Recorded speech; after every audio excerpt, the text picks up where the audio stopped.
Hello, and welcome to today's show, Legacy Living, Make Your Life Count. I'm your host, Dr. Gloria Burgess, international leadership expert and trusted advisor. Welcome to Legacy Living, Make Your Life Count. I'm so delighted that you joined me today. Today's episode is all about being on purpose. We are going to talk about what it is, what it means, and why it's so important for people of all ages, why it's important in your family, at work, and with your friends. So, what does it mean to be on purpose, to live on purpose? That's a great question, isn't it? Being on purpose is about being focused, deliberate, committed, and aligned. Focused, deliberate, committed, and aligned with whatever has heart and meaning for you. In other words, being on purpose is about being intentional. Like anything else that you want to nurture, that you want to cultivate as a habit, you have to practice, and then practice some more. That's right. If you want to be more intentional about being on purpose, let me just tell you that now is the time. Don't wait. Today is the day. Now is the time to lighten your load, to drop tomorrow's worries, to say so long to yesterday's baggage. Why? Because today is enough. You are enough. Now is the time to make the most of every day. There are no guarantees how many days we will get. Now is the time to seek authenticity, to be genuine. Guess what? Being authentic, being genuine will set you apart. Now is the time to be you. Take time to discover yourself. Find your unique you. Now is the time to cherish your memories. Relive them, learn from them, hand them down to your children. Then go and add to those memories. Now is the time to cherish your family. Treasure your time with them. Now is the time to look beyond yourself, to think of other people. Look where you can help, and do it with selfless passion. Now is the time to try kindness, to step outside of your world. Chances are there are many, many people who are caught up in struggles. Now is the time to spread love. Why? Because it gives us meaning. It brings compassion and gives us new eyes.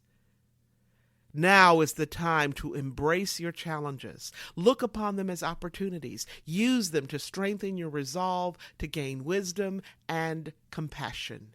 Now is the time to fight for justice.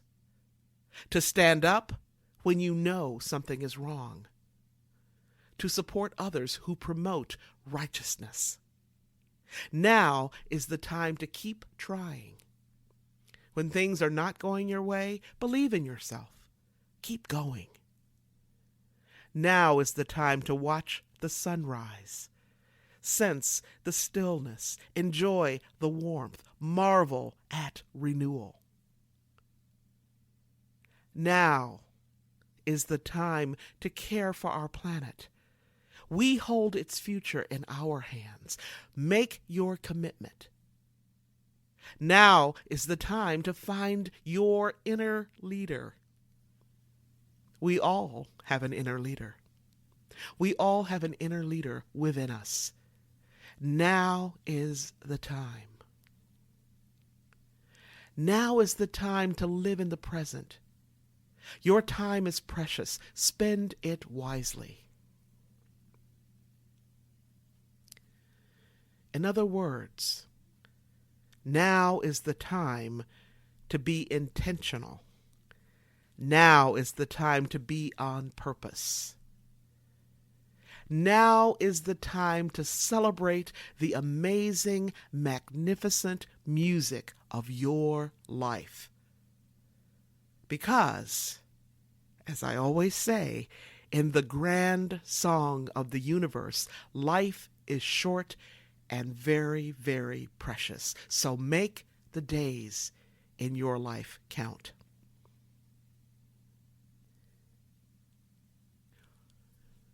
One of the ways that I keep myself on purpose is to take time to reflect. In fact, I love nothing more than having a few hours each day or an entire day, an entire weekend, to simply kick back and take the time to reflect. Now, reflection, true reflection, is a time to look again. Traditionally, especially in Western culture, we take time to reflect at the start of the new year, right? Now, why do we do this? Because the new year is considered to be a time of new beginnings, a time of transition, doorways, gates, passages, and endings. In fact, our month of January is named after Janus. In Roman myth and religion, Janus is usually depicted as having two faces, since he looks to the future and to the past. So, in Western culture, and I probably should say Northern Hemisphere Western culture, we often think of January as an opening, the doorway to new beginnings, to transitions, and to endings. So January opens the door to reflection. Well, that's great. That's all well and good, right? However, you know what? We can open that door to reflection at any time of the year. We can step back and take time to reflect on our life whenever we want to be intentional about taking stock of where we are, where we've been, and where we want to go. Let me ask you a question. Do you know how to be reflective? I often incorporate reflection into the courses I teach, and I always include reflection when I lead retreats. Why? Because reflection is one of the many ways we can slow down so that we can remember who we are, whose we are, and what's important to us. When we take time to pause and slow down from our typical hectic pace and to breathe, we actually usher in the spaciousness of time. We actually have the time to become conscious and aware and to digest and metabolize what we've achieved or accomplished. When we consciously and intentionally digest and metabolize who we are, whose we are, and what we do, we can actually then begin to integrate all of that into our lives. Now, reflection doesn't have to be hard work, but make no mistake about it, it is work. Here are some questions you can ask yourself to help you track, digest, metabolize, and integrate the various arenas of your life. Now, I'm going to invite you to write these questions down. Okay? So grab a pad, pen, pencil, your notepad, your iPad, whatever you happen to have. Here are the questions. What goals or milestones have I achieved? What goals or milestones have I achieved? What can I improve on? Where am I stuck? What is keeping me stuck or holding me in place, holding me back? Now, again, these are questions to help you track, digest, metabolize, and integrate the various arenas of your life. Now, I'm going to repeat those questions in case you were, running around trying to get your notepad. What goals or milestones have I achieved? What can I improve on? Where am I stuck? What's keeping me stuck or holding me in place? What's holding me back, right? Now, we all lead such busy, busy lives that our accomplishments, our achievements often get buried in the daily minutia. We forget, or we don't even notice sometimes, our own efforts. That's why I like to take a moment to remember all the people I've met, the meetings I've had, the conferences I've attended, the articles or posts or books I've written, the projects I've tackled, the things I've read. Doing so helps me become conscious of how I've moved forward as well as what threw me off track, right? The things that were not aligned with who I am and whose I am. Reflection can actually help you get clarity about how to stop living on autopilot and start living the life you want, which is the kind of life we all want, right? And that's a life of satisfaction and contentment. Well, that sounds pretty wonderful to me. How about you? And did you know you can start today? You can begin nurturing and cultivating your own contentment today. That's right. Here's how you do it. Here are a few tips for cultivating contentment in your life. Now, despite what you see in the movies or read in romance novels or fairy tales, true contentment doesn't just magically happen to you. Poof! No. That kind of life doesn't just magically appear, but it is something you can make happen. In fact, it's something you can actually cultivate. So let's take a look at what this is all about. Science tells us what spiritual leaders have known and told us for thousands of years. What's that? We can all be happy. We can actually take charge. We can actually control our own contentment. Science tells us that circumstances make very little difference in how contented people are. In fact, research reveals that happiness, which is a key aspect of contentment, is due to personality.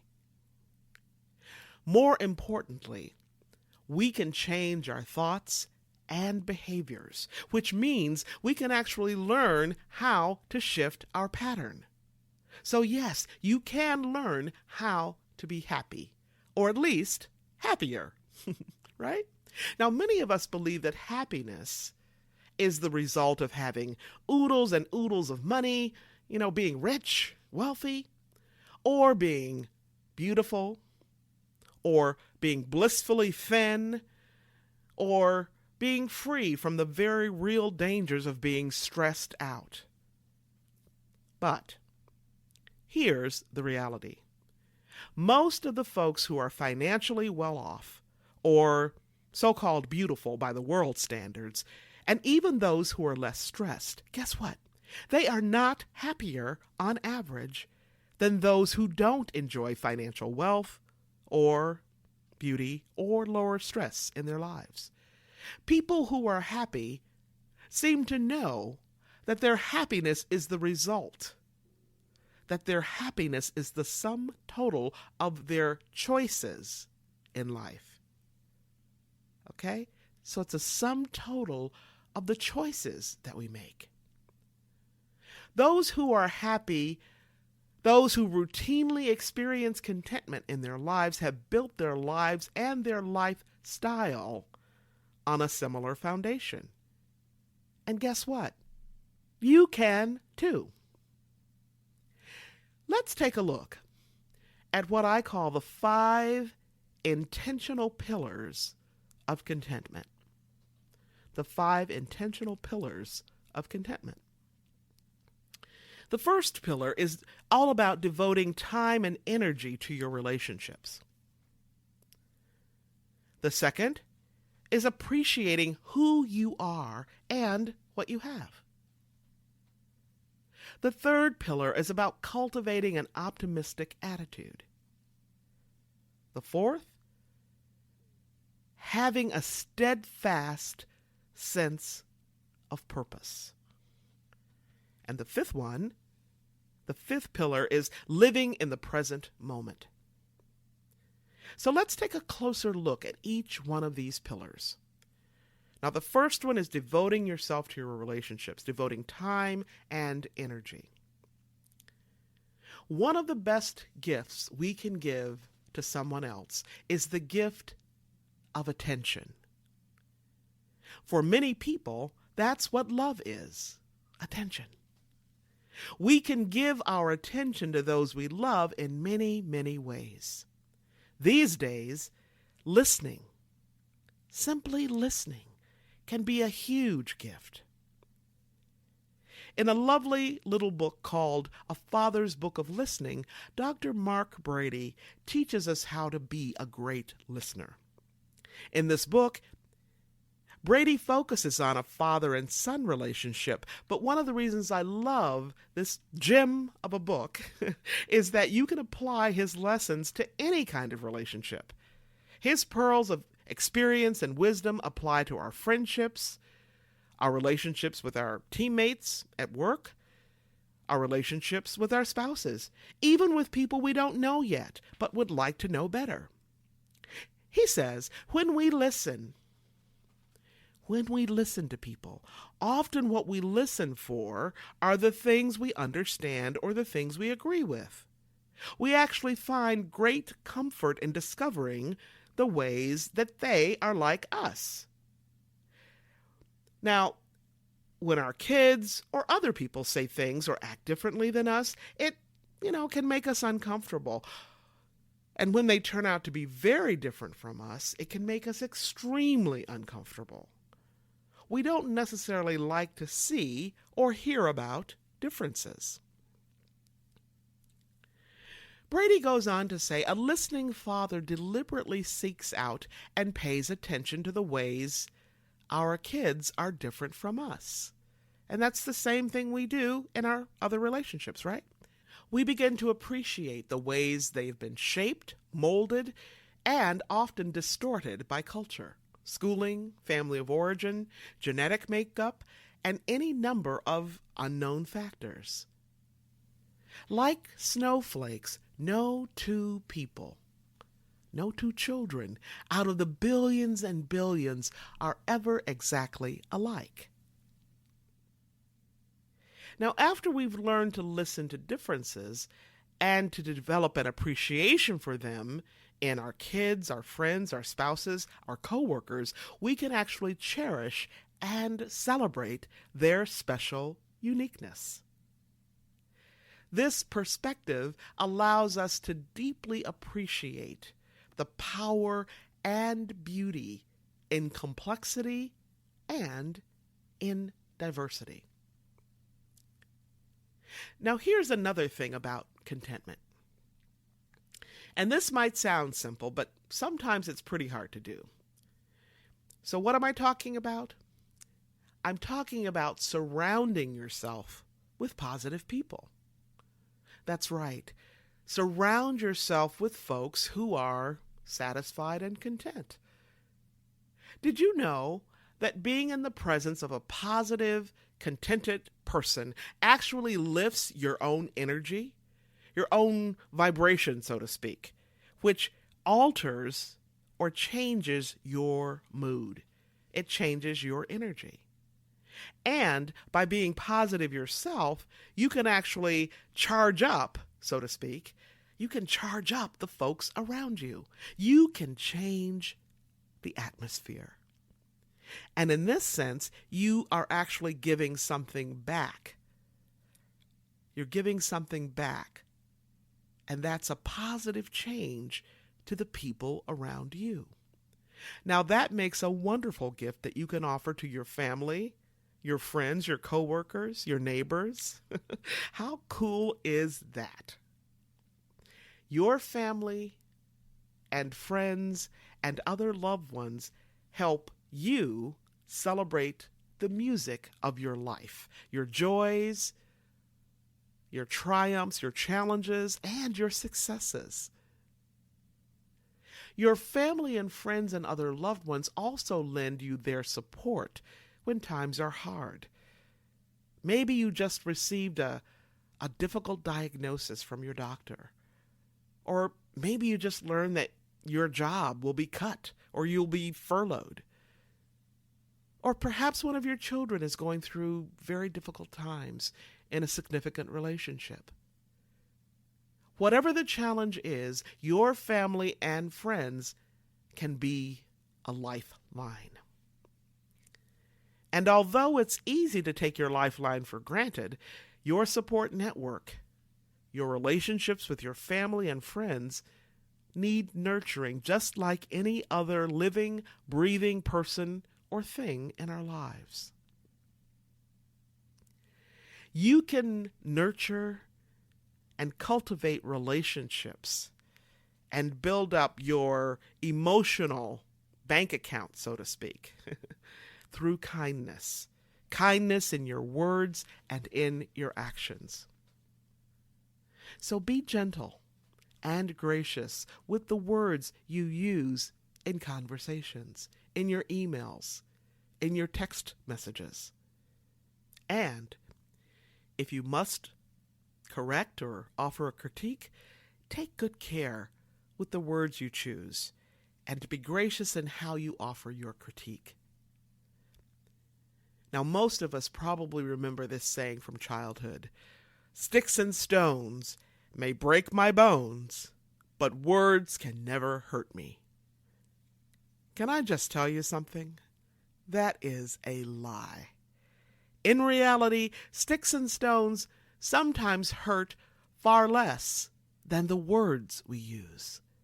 Words can hurt so badly that even though someone hurled harmful, unhealthy words at you when you were very young, 6, 7, 10, 15 years old, now, as an adult, when you recall those hurtful words, the pain of memory that goes along with those words, the hurt, the shame, the humiliation, the emotion, and the physical pain of those words come flooding back, don't they?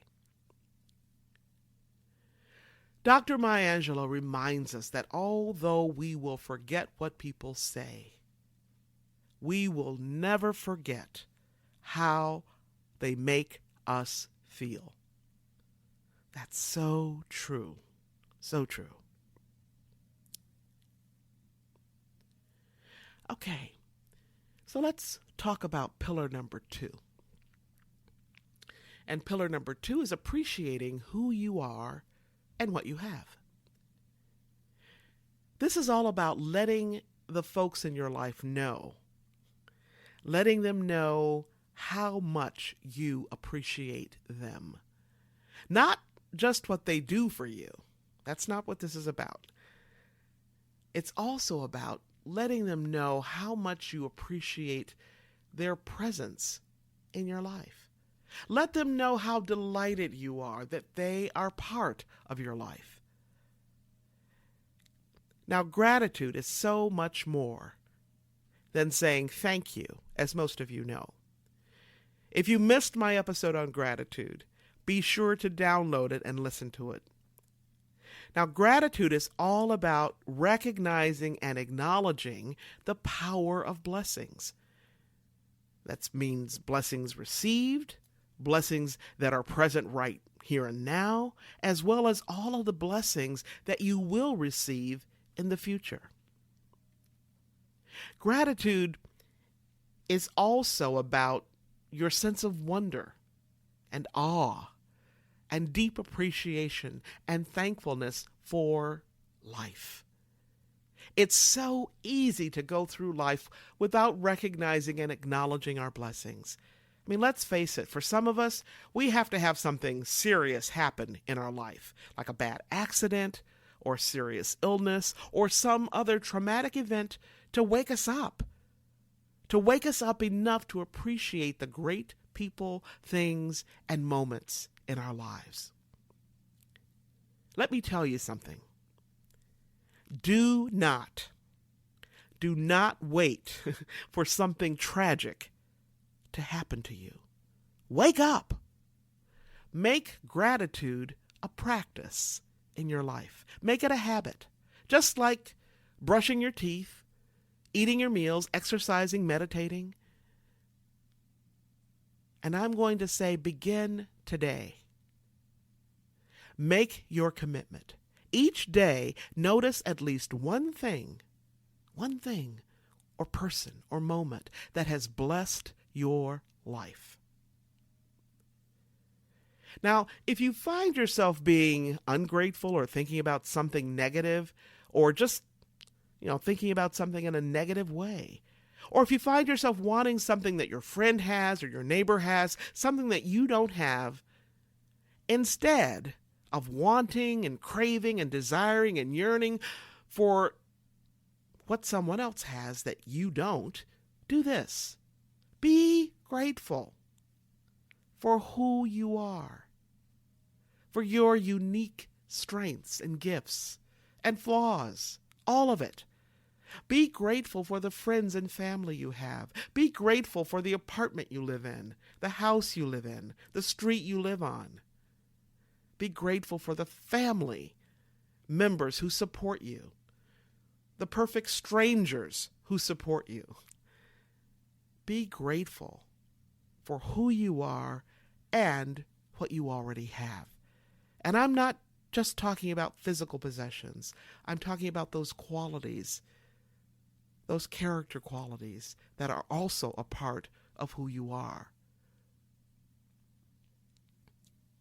Sometimes we find ourselves thinking bad or negative thoughts about someone else.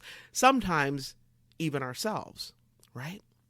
Now, if that's you, instead of allowing that negative voice to rule, to take over in your head, I want you to substitute a grateful voice, a grateful thought for your negative one. For example, if your sister forgot your birthday, instead of throwing yourself a pity party and moping around and saying to yourself, "My sister forgot to call me on my birthday," hey, substitute this thought instead. You know what? My sister has always been there for me, through thick and thin, through good times and bad times, ups and downs. My sister has always been there for me. Well, maybe not all the time, but a lot of the time. Thank you. Thank you. Thank you, sister. Before you go to bed, before you go to sleep each night, let gratitude be your last thought. And when you wake up each morning, let gratitude be your very first thought. Give it a go.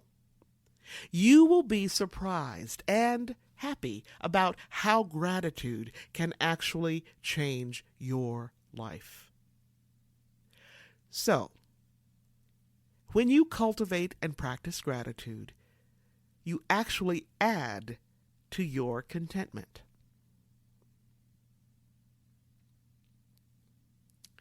Now let's take a look at that third pillar, which is all about cultivating optimism.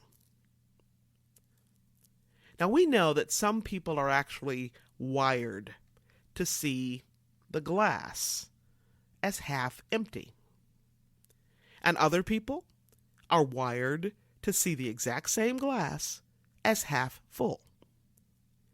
Now, if you're one of those people who habitually sees the glass as half empty, then I encourage you to develop a new habit, a new way of seeing and a new way of being. Develop the habit of seeing the positive side of things. Do not let what's negative in the world filter your whole outlook on the rest of your life or on what's going on in the world around you. DeWitt Jones is a friend and an amazing photographer, and he reminds us to celebrate what's right with the world. Now, I just love that because what's good, what's right with the world, far outweighs the negative. If you're not a naturally optimistic person, it could take some time for you to change your pessimistic thinking into optimistic thinking. So be gracious with yourself. Be gentle with yourself. You can begin by simply becoming aware and by noticing your negative thoughts as they filter in.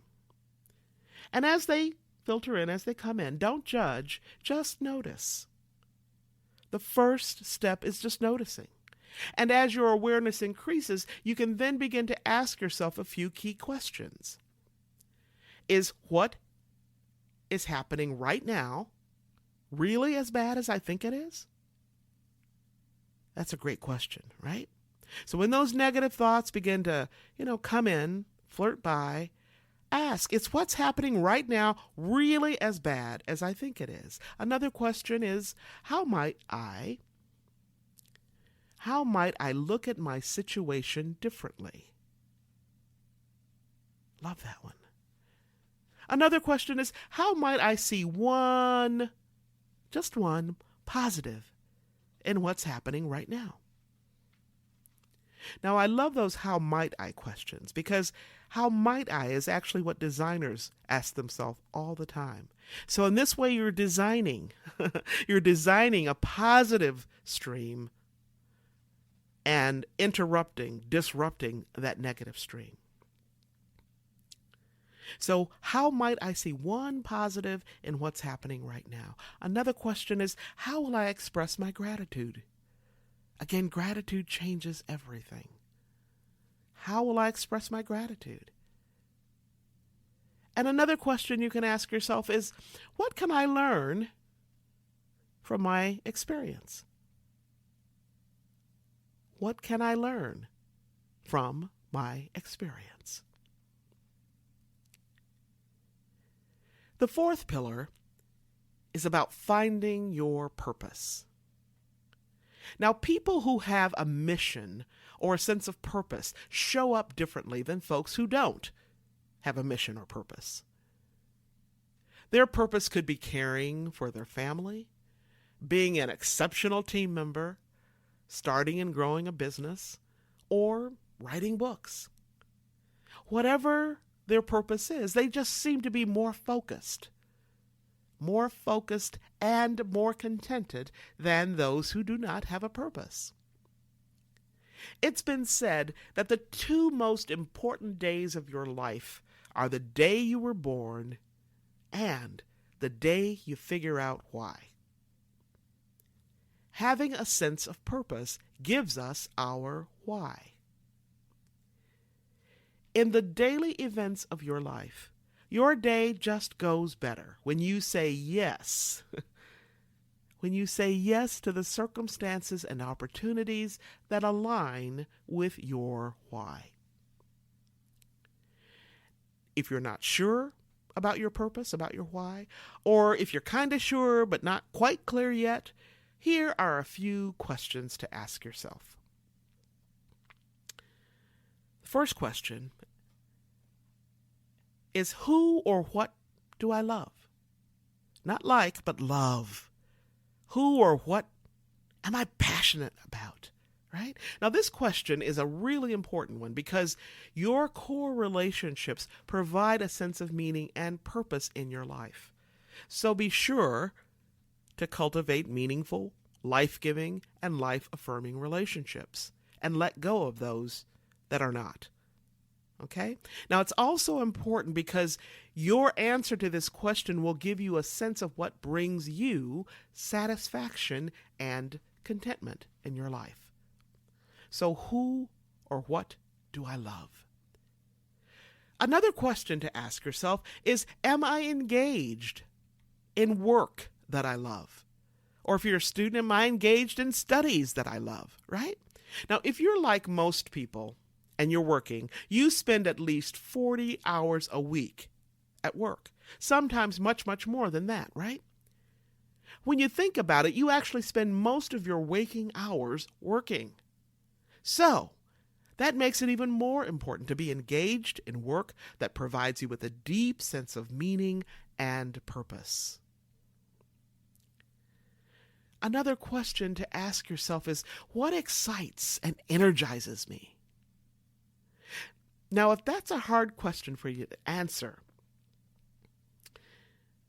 this next question will help you understand what excites and energizes you. Okay? It'll also help you determine who and what you love. This question can help you get more concrete. Okay? So the question is, what are my proudest achievements? What are my proudest achievements? Now, if you can make a list of your proudest moments, your proudest achievements, those special people, moments, circumstances, events, this list will actually point you in the direction of who and what you love, and who and what excites and energizes you. For example, if I were to share my list of my proudest achievements, one of them would be having my daughter. Another would be receiving my doctoral degree. Another would be receiving recognition and awards for my writing, the books I've written or contributed to. I mean, the list goes on and on and on. And then if I review that list, I would actually find some very meaningful clues about what gives me satisfaction and contentment. What gives me my deep sense of meaning and purpose, my why. A final question to ask yourself is this: how do I want others to remember me? Now, this question should reveal to you what kinds of qualities you have. Remember, people will forget what you say or do, but they will remember what and how you make them feel. So ask yourself, how do I make people feel? Do I make them feel welcome? Do I make them feel good about themselves? Do I lift them a little bit higher?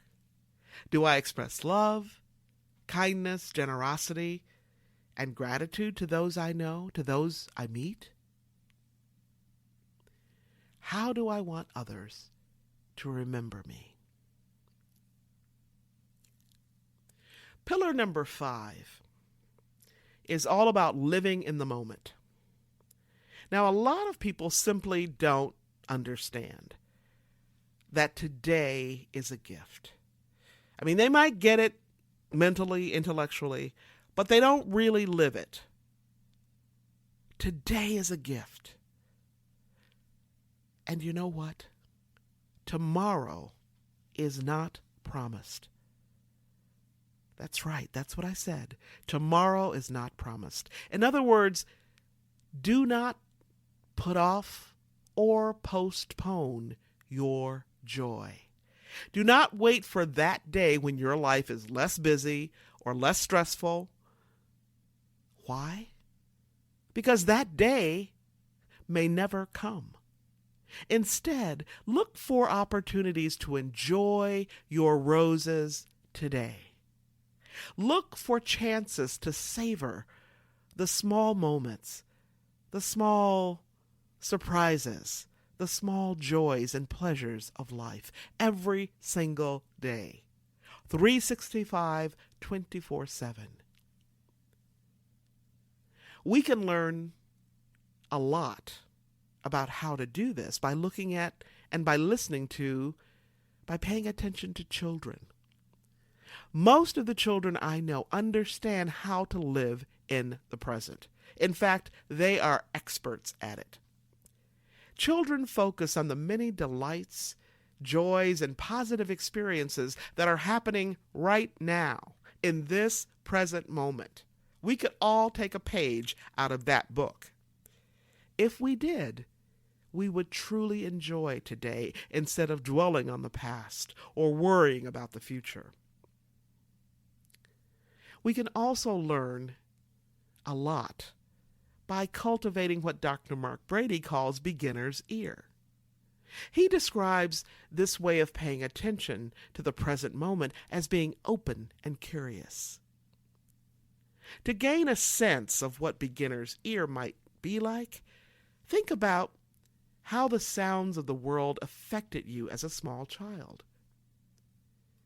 Can you recall what it was like on a warm summer night when you heard your very first cricket chirp?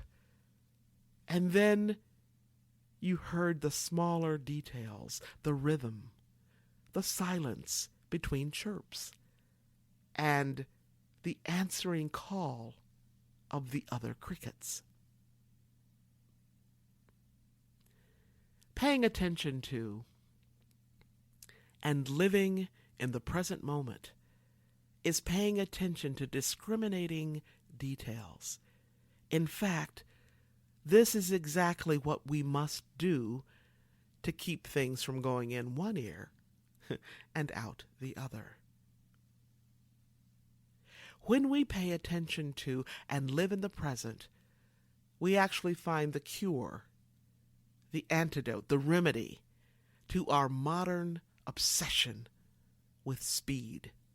Speed at any cost, it seems, and the resulting sense of loneliness and alienation that can result from speeding from one adventure to the next, from one relationship to the next, from one experience to the next, without slowing down to pause, to inhale and exhale, to fully experience and metabolize and appreciate the amazing weeks and months, the awesome moments, the many sumptuous and marvelous details in the days of our lives.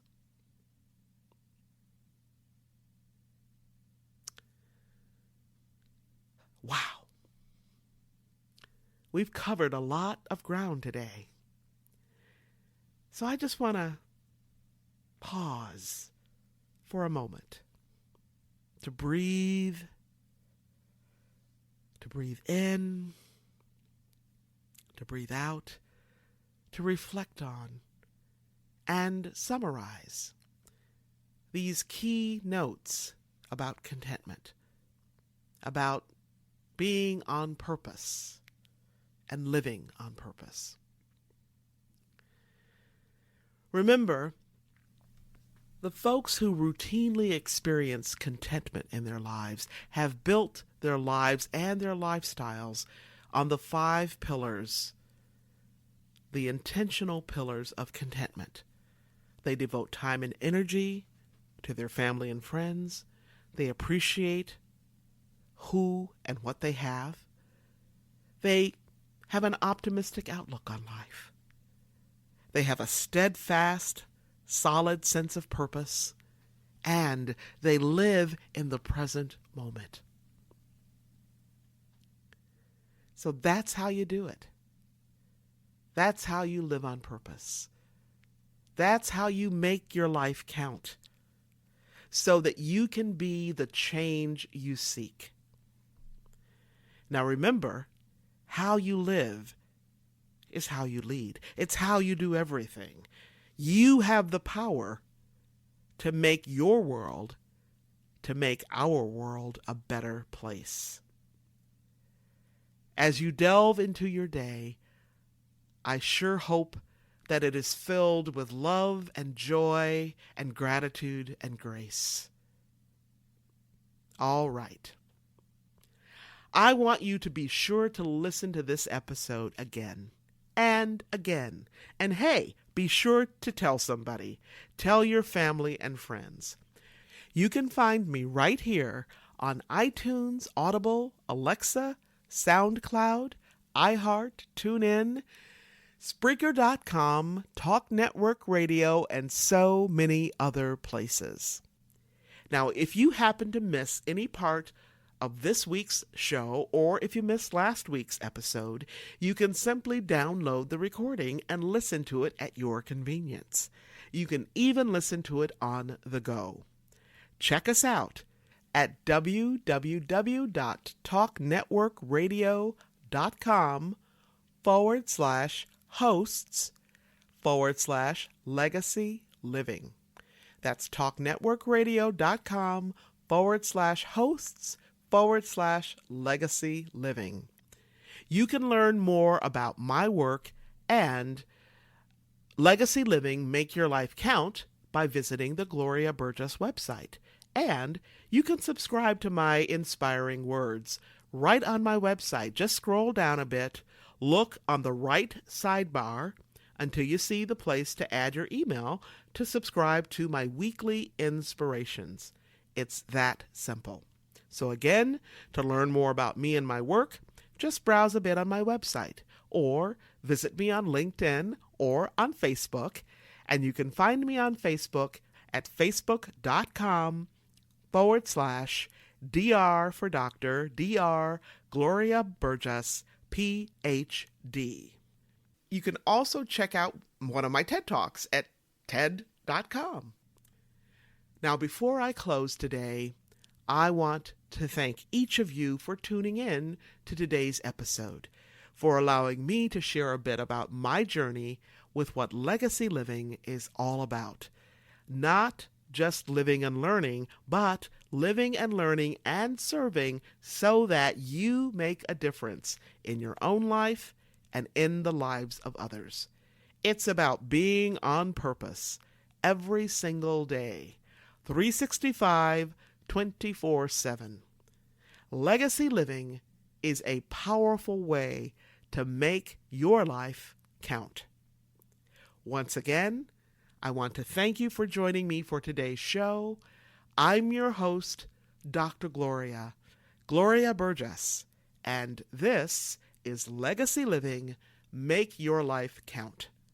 Please join me again next time, right here on Talk Network Radio, for another show of Legacy Living, Make Your Life Count. Don't just count the days in your life. Make the days in your life count. That's what legacy living is all about.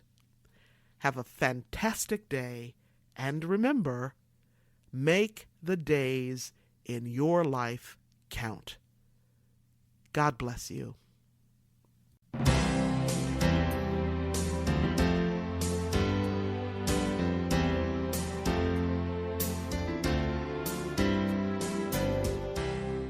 That's our show today. I'm your host, Dr. Gloria Burgess.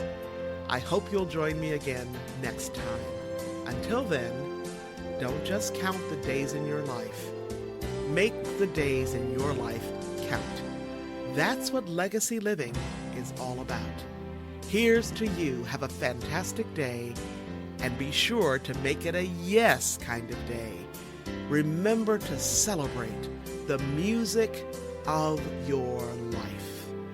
Make the days in your life